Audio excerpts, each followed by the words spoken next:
So let me ask you this question, okay? As a tenured professor at Brigham Young, okay, and being a Mormon for 30 years, I assumed that you believed what the Doctrine and Covenants said about the Book of Mormon, which was it's the truth and the Word of God. It's the fullness of the gospel of Jesus Christ. It's the fullness of the everlasting gospel. My question to you is, do you still believe that the Book of Mormon is the true Word of God? I do not. And it actually began for me at Brigham Young when I was teaching multiculturalism. I had a number of my students that began to teach me about the curse of Cain. I didn't know anything about the curse of Cain. Yeah, let me tell our audience what you're talking about here. In July 1947, the First Presidency of the Mormon Church stated this in a letter.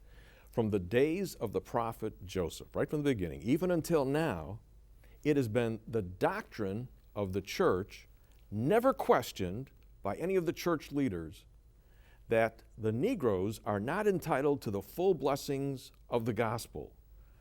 Bruce McConkie said, Negroes in this life are denied the priesthood. Under no circumstance can they hold this delegation of authority from the Almighty. The gospel message of salvation is not carried affirmatively to them. Negroes are not equal with other races. That bothered you as a professor of multiculturalism, and yet you were a Mormon. Why? I thought racism was behind the church, was behind us since 1978. But what I learned from my Mormon students was that it was still ingrained in them. They still believed the curse of Cain. And I hadn't really researched it. Those kind of questions in my class started my researching. I went immediately to the Bible, thinking the Bible is usually not right, and assumed that it was going to talk to me about the curse of Cain. And when I read the Bible, it doesn't say that the curse of Cain is black skin. It says nothing like that.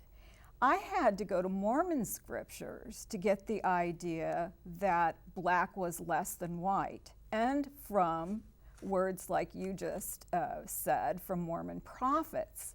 And I was beginning to realize how horrific racism had been in the church since 1830 all the way up to 1978, and that it still ran in the church because it still exists in the scriptures.